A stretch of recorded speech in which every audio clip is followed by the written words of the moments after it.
We're the parents of 5 children. We have 3 here on earth and 2 which are in heaven. And our journey started about 10 years ago when we first became married, and we waited about 3.5 years before we had our first daughter. And God blessed us with a beautiful, healthy baby girl.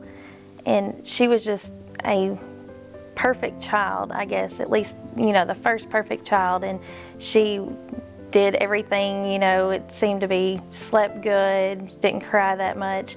And we quickly decided that we wanted to have our second. And on her first birthday, I was actually pregnant with our second child. And when she came along, it was kind of a totally different story. And when we had her, everything was still perfect and great, and she was beautiful and healthy. But then things kind of changed when we brought her home from the hospital. We walked in the door, and Aniston was crying, our oldest, and Madison was crying, and we just looked at each other and asked what we got ourselves into. But having babies just, very close together, just seemed to be a challenge. But David took Aniston for a nap, which is what she needed, and I fed Madison. And by the time that we all came back home, everything from then on out was pretty perfect. And about 9 months later, surprisingly, we became pregnant with our third child. And we, after telling all of our family and kind of getting used to the idea that we were expecting again, I began what I thought was a miscarriage. And we went to the hospital, and I had the blood work done, and we had to wait for about 3 days before we actually found out that we had lost our third child. And God felt the need to bless us with Adriana, who is our last, our fourth child. And she was perfect. She was healthy. We had 3 girls at home, and everything was just the way it should have been. And then we became pregnant with our 5th child. And from the very beginning, this pregnancy was different. Yeah.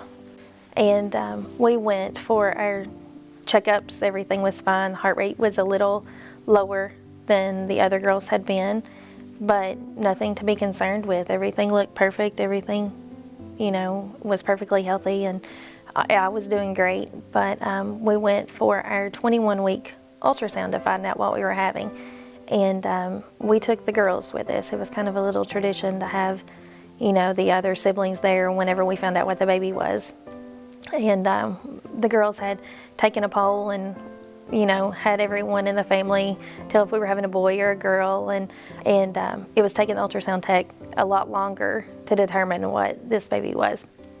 And, I've had ultrasound after ultrasound, and I knew this was you go in, you get your ultrasound done, you find out the gender, they check a few things, and you're out within 30 minutes. And after about an hour, I knew that there was something a little off with this ultrasound.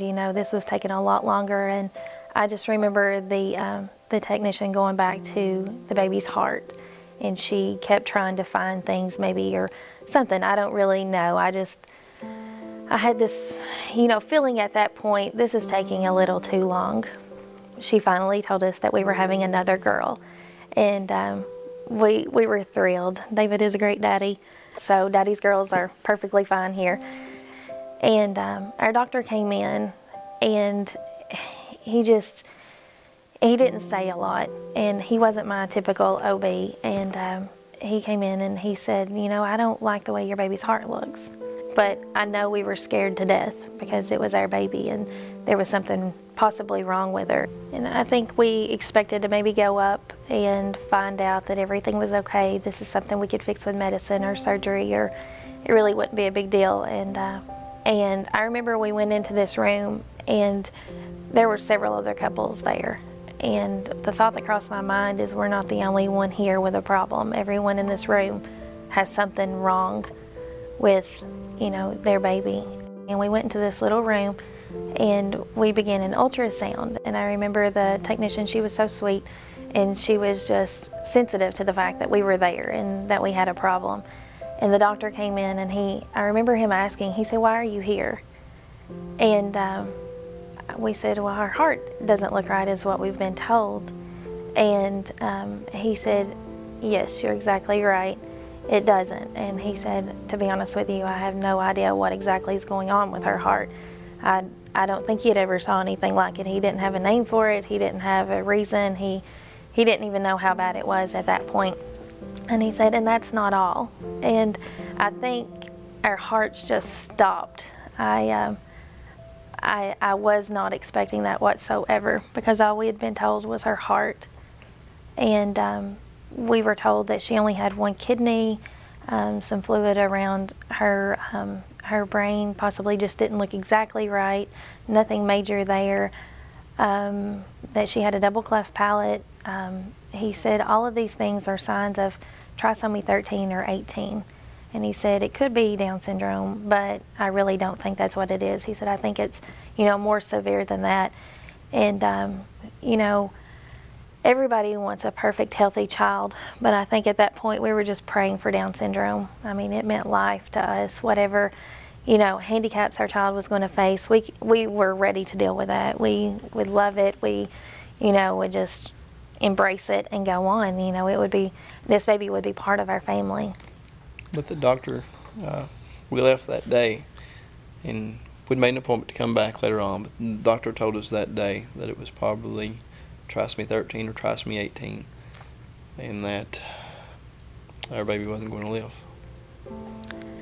I remember, being absolutely devastated that we had found that out, but God gave me this unbelievable strength that day. I don't know where it came from. I mean, other than God. I mean, I didn't have it within myself. I mean, any mother who has just been told her child that she was carrying was probably not going to, have life. I was just devastated. And I know David was. And I remember, we kind of asked what come along with trisomy 13 or 18. And, he said, you may have a little bit of time, but it's usually fatal. And I remember walking out and having to tell my dad, who was standing there, that his grandchild was not going to live, and us making phone calls all the way home. And I don't know how many times I had to tell that our baby was probably not going to live. But like I said, there was something inside of me that held me together when I don't know how else I could have stood other than God carrying me. He was with us that day. And I'm not necessarily a strong person, but in that day, there was strength from, I don't know, only God could give. They gave us no hope. Actually, after the first appointment, they pretty much gave us no hope that our baby was going to live.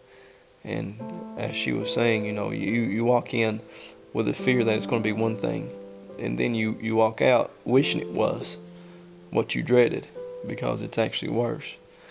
And, after doing all of our research, trisomy 13, there was a 1 in 16,000 chance that your baby could have this. And I just remember thinking, wow, God chose us out of 16,000 people to give us this special child. How could you carry a baby who you knew was going to die? And why didn't we terminate? But, she was still alive. She was very much alive. I mean, she was a little soul. She had a beating heart that was perfect. And I couldn't imagine doing anything different than what we did that day. And I remember going and telling our girls that their little sister was probably not going to live. And that was a very difficult part of the day for me. They were great. They were, 4 and 6. I mean, I don't know how much they could really comprehend, but they were saddened. But I remember we decided we really needed to pick a name. The oldest, I think, said Makenna, and the middle one, Madison, she said Faith. And I thought, wow, what a perfect name, And it was, from then on, she was our Makenna Faith. Every night for a few weeks, as they cried and they wanted their sister, they wanted her to be healthy, they wanted to bring her home. Why can't we have her? Why can't, we all sing together. Why can't we play with her? Why can't she grow up? And I thought, this is their sister too, and this is their loss just like it's our loss. I just kept saying, God's got a plan, and even though she's sick now, God's going to heal her when she gets in heaven. She'll be perfect and she'll have a new body. And after, the emotions, I think they realized, being as young as they were, that God had a bigger plan. And sometimes, I could look at them and they could say things that would lift me up. At the time, they told us that we probably wouldn't even make it full term. Yeah. I know every day, I don't think there was a single day that went by that the morning my eyes opened, I thought, is today going to be the day? And I thought, is today the day that our baby's going to come into this world? And, and she's also going to leave us. And I thought, I dreaded so many things. I dreaded maybe knowing that her little heart had stopped while she was inside of me, and that I wouldn't feel her move, or that would be the last kick that I felt, or, I dreaded it. When David would tell her that he loved her, she would always kick him. And it's just like, she was full of life then. She had a connection with us, and I was blessed to carry her inside of me. And I felt her, and and the closest thing he could feel was, just feeling my belly and feeling her kick and move. But, he still had that interaction with her, and there was this connection there between still the daddy and daughter connection that he had with the other girls. The other girls would sing to her and read her stories and just different things and talk to her constantly. I was always walking around with somebody with hands on my belly or talking to her. Or she was a granddaughter, she was a niece, she was a sister. And I think it was weird to see all of these people who were just devastated. You could just see the devastation on them. I don't think I ever imagined that this wouldn't just affect us. This would affect everyone else. And, for the 4 months that we knew that Makenna was sick, and my sister told me, she said, we were grieving because we didn't have her all the time. And David and I and the girls, we had her 24/7. We saw life, we saw movement, we experienced all of that. So we had life, and we embraced it. We cherished every moment. We went to every doctor's appointment. We heard the heartbeat. We were just tickled. For whatever reason, even though our lives were falling apart kind of right before our eyes, we still, we had life, and we were just going to cherish it and enjoy it, and that's all we knew to do. The entire time I had prayed, God, please don't make us choose the day our daughter is going to have to die. Please, just don't put that on us. And we were getting closer to the end, and our doctor, she said, we are going to have to induce you. So the date was set, and that was going to be on Thursday. And she said, but I want to see you one more time on Tuesday to make sure things are going the way they should. Everything still looks favorable for, the induction. And that weekend before, I was preparing things around the house, packing clothes, just different little things. And we went out to eat on Friday night, and I was having contractions. They were painful, but nothing, too severe. All day Saturday while I was trying to get things ready, I was having contractions.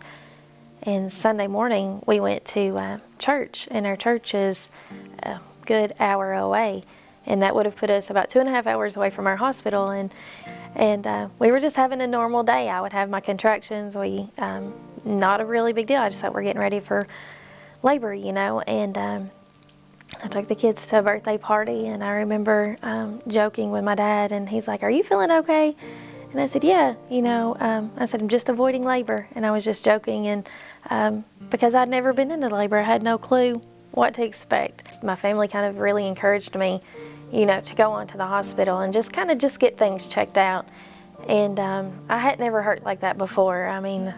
I was thinking I could just tough it out and go on. But we got things ready. Nothing was going like I planned. Everybody was going with us. Everybody said, we're going to be there. This may be it. And we even took our kids, with us because everybody was going. So, and I got there, and my doctor met me at the hospital. We got a hold of her on the way over, and you know, she checked me out. They put me in a little room. She said, yeah, you're dilated to 5. We're going to have a baby tonight. And then I dreaded so badly the silence that was going to come, because we didn't expect any life whatsoever. And the silence that was going to fill that room instead of a cry when she was born. And those were the things I dreaded the most. And I don't know why. I didn't dread labor. I didn't dread anything else. Everything else seemed like it would be a breeze. But I dreaded just those moments. And I remember that night there was 34 people there when Makenna was going to be born. And you could see, looking at the pictures now, you can see the dread prior to Makenna's birth. You can see the dread and the pain on people's face, because we knew what to expect. At least we thought we did. Delivery started, and Makenna is born, and there's a cry. There's a cry. It's the most precious sound I think I've ever heard.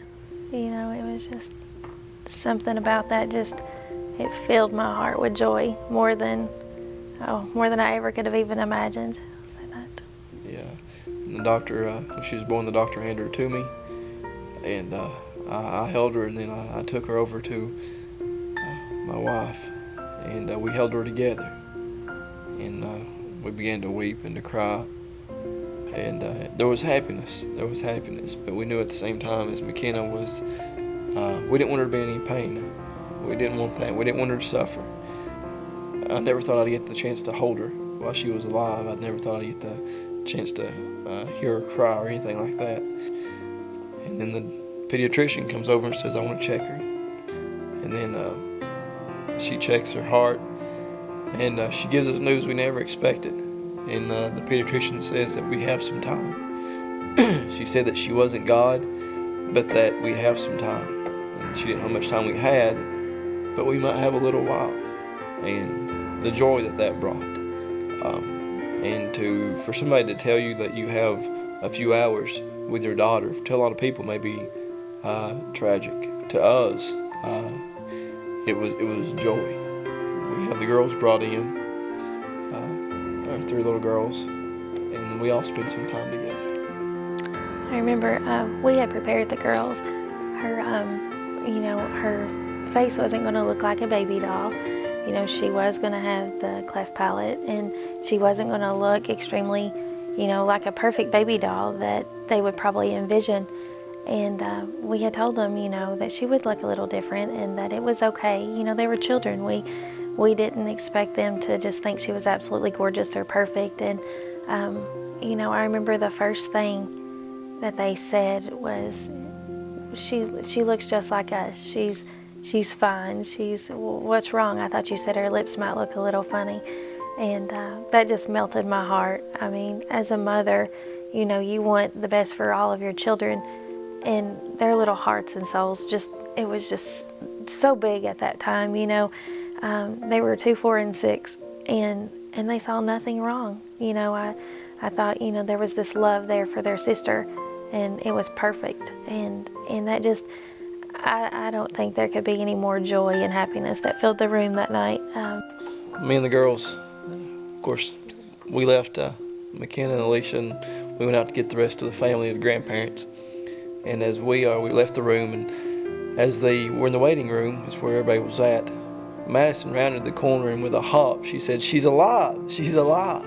And you could just see and just feel a sense of just a whole lot less tension in the room, with everybody else knowing that our baby girl was alive.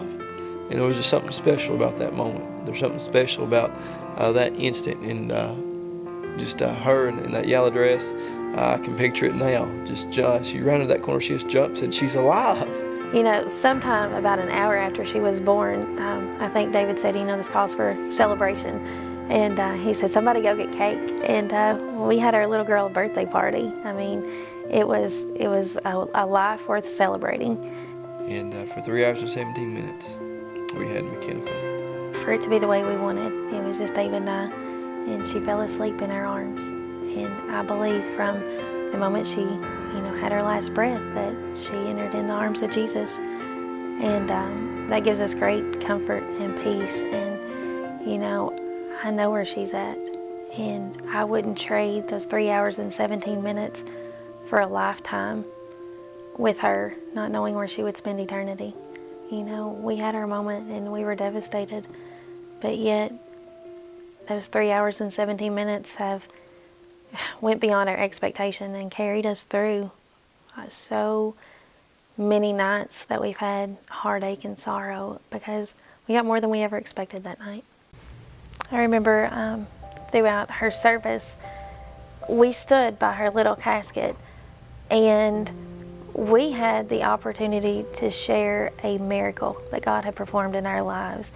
You know, we were given 3 hours and 17 minutes with a baby girl who we expected to be 4, maybe 5 pounds, who was a 7-pound baby, and you know, just beautiful and full of life, actually.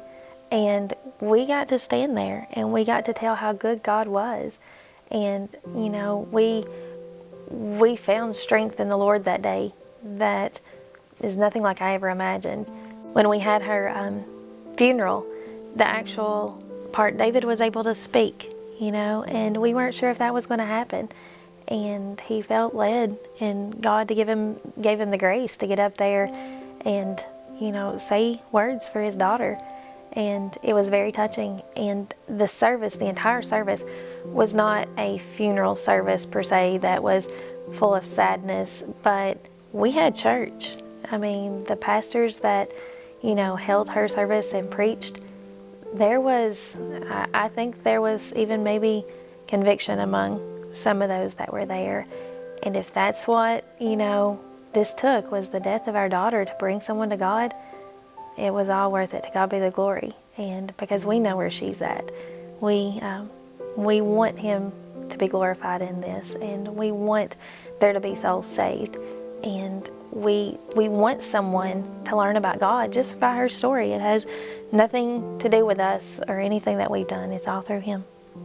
There's going to be days where, you know, all you want to do is talk about it, and then there's days when, you know, you don't even want to even relive those memories.